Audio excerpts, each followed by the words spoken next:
welcome back to New Rockstars. It's me, MT, and this is a breakdown of the Peacemaker Season 1 finale. It's cow or never, so let's human torpedo ourselves into all the fun-hitting details and things that you missed from this incredible wrap-up to the most unique and amazing comic book TV show experiences that I have ever witnessed in my days. Because when the James Gunn shoots, he never misses, pew pew. But anyways, the season finale, it's cow or never, potentially a play on Elvis Presley's 1960s hit, It's Now or Never, with Peacemaker himself being a product of the 1960s, starts with the ridiculous lyrics of Steel Panther's If You Really, Really Want Me playing in the background in the very same van that they stole from Pause a Moment Veterinary Clinic, which is hilarious considering that Adebayo's last job was at an animal shelter, and yet somehow her new job finds her working with animals yet again. But then we're almost immediately hit with the true origins and motivations for this live-action version of Peacemaker when he reveals that his senseless murder of his brother Keith is what has pushed him to fight for peace by preventing senseless deaths like Keith's from happening, which is a lot different from his origins of his comic book counterpart, who initially reluctantly becomes the Peacemaker to stop an arms dealer from stoking a war between two South American nations in Peacemaker's first appearance in The Fighting Five, number 40 by Charlton Comics, with Charlton, of course, being the name of the fictional county of Evergreen in the Peacemaker series, and the name of the news van at the very end of the episode. We then hilariously get a Vigilante calling Adebayo his fifth best friend while getting annoyed that Chris and her were taking all the fun out of turning racists into Swiss cheese. I mean, what's your problem, guys?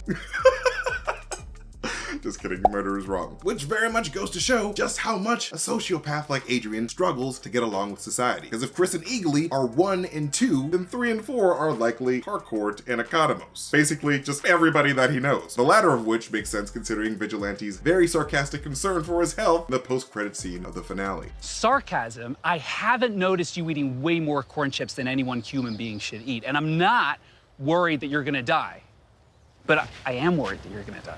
Thanks. And I really enjoyed how James Gunn allowed the audience to experience the awkwardness of the team's last ride in a goofy themed van following the finale's theme song with a completely silent arrival at their destination, framed like we are a passenger in this van with them. Which is of course a huge contrast to the very chill, fun, chainsaw music friendship vibe the 11th Street kids had during their mission to Glen Thai bottling plant earlier in the season. With that precious moment of team unity being cherished by Economos by the end of the episode when he reports back to work at Belle Reve Penitentiary, the same supervillain facility that he worked at in the Suicide Squad movie. And of course, I cracked up during Leota's phone call to Task Force X mom, Amanda Waller, with Waller assigning her most responsible metaphorical child, Harcourt, as being in charge. Copy, Mom. While apparently actually listening to her daughter Adebayo's advice to call the Justice League, who actually end up showing by the episode's end in a very hilarious cameo that I'm never going to forget. Thank you, Aquaman, for saying the F word. F you, Barry. A small moment that also gives a little bit more credence to Peacemaker making fun of the Flash earlier in the season at school. Have you ever met the Flash? Yeah, I met the Flash.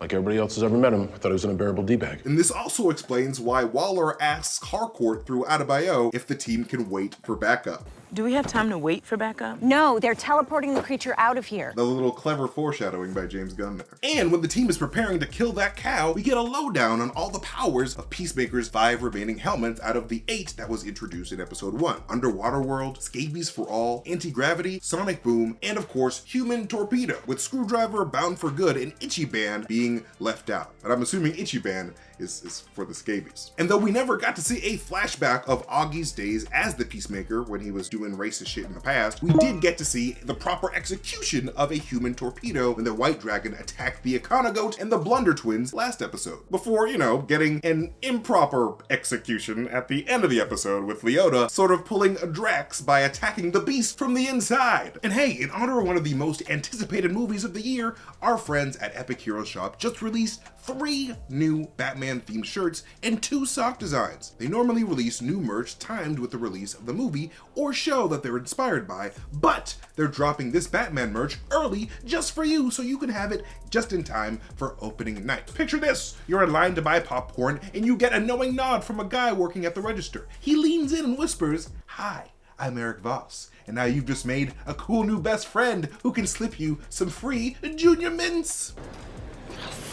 Our merch partners at Epic Hero Shop have all kinds of other cool designs, including 2 new shirts inspired by New Rockstars' favorite memed out villain, Mephisto. An epic hero has all kinds of cool merch inspired by all of your favorite properties, and they're always on top of the latest trends, bubbling out the stuff that we're all into at the moment. They even got a Trust a Bro moving company shirt that would look great paired with a New Rockstars zip-up fleece. And sign up for their newsletter at the bottom of their website to get notified about all the latest merch drops, and check out all of their incredible products at epicheroshop.com. Be your own hero. And then we get this really hilarious exchange about how to properly execute sarcasm, If you're gonna be sarcastic, you should really warn people so there's no confusion. which is extremely reminiscent of Rocket Raccoon's comment on sarcasm in Guardians of the Galaxy Volume 2. Oh no, you're supposed to use a sarcastic voice! Now I look foolish! Also directed by God's gift to humanity himself, James Gunn. And I never thought I would actually say this to an audience of several million people, but Green Arrow has officially been canonized as a brony, with Economos' Task Force X intel confirming Peacemaker's rumor. Dude goes to brony conventions dressed in the back half of Twilight Sparkle with a 4-inch wide butthole drilled in the costume.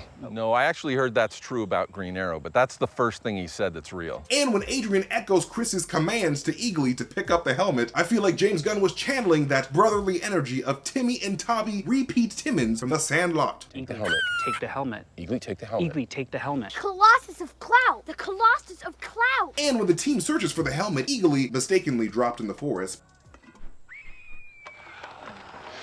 Shit. Peacemaker experiences his first haunting of the ghost of his racist father, which is actually a big element of the Peacemaker character in the comics from the 80s, where Peacemaker's Nazi dad haunts him from the grave after Peacemaker watches him dead himself, which means that we, the audience, will likely be blessed to see yet another one of Robert Patrick's amazing performances as the despicable ghost of Augie Smith in the now confirmed Season 2, which is a relationship very reminiscent to Batman and the Ghost of the Joker in the Arkham Knight game. I really love that game. You should play it if you haven't. And Peacemaker's fact about how often people poop themselves after death. One of the things us warriors seldom talk about is how often people shit themselves when they die. It's a touch of gray in the white cloud of kicking ass. Is true, by the way, because morticians estimate that it happens around 20 to 50% of the time. So needless to say, if you talk shit about Peacemaker, sleep with diapers on. And not long after this moment, Harcourt calls Peacemaker, Eat my dick, Schwarzenegger. which is quite hilarious considering that John Cena has oftentimes been compared to Arnold Schwarzenegger, even posting an old picture of a young shredded Arnold on his Instagram one time. And I found Economos' reaction of muttering, "No more kaijus, no more kaijus," after losing his shit at the sight of a giant ass caterpillar kaiju completely understandable, as I'm sure the shock of having a giant starfish interrupt his workday in the Suicide Squad Oh my god, Miss Waller!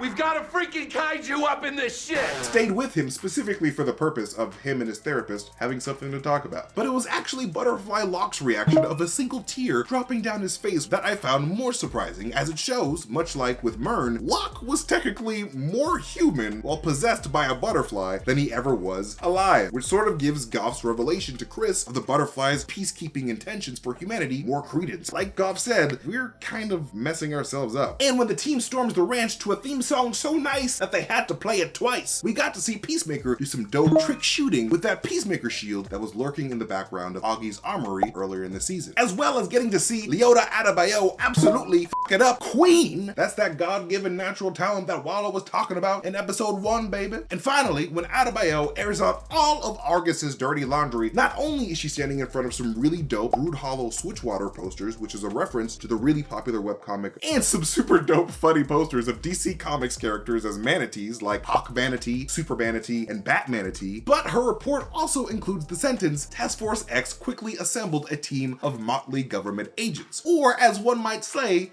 a motley crew. But that is it for this breakdown of the season finale of Peacemaker. But what did you guys think of the episode and the season? Let us know in the comment section below. You can follow me at MasterTainment if you want to see me tweet some weird shit and some really fun theories. But more importantly, you can follow New Rockstars wherever we are on social media. And when you do, make sure to hit that notification bell so you can get notifications every time we upload a video. And check out all of our fun Peacemaker shirts over at newrockstarsmerch.com. But anyways, I'll see you guys next time. Goodbye.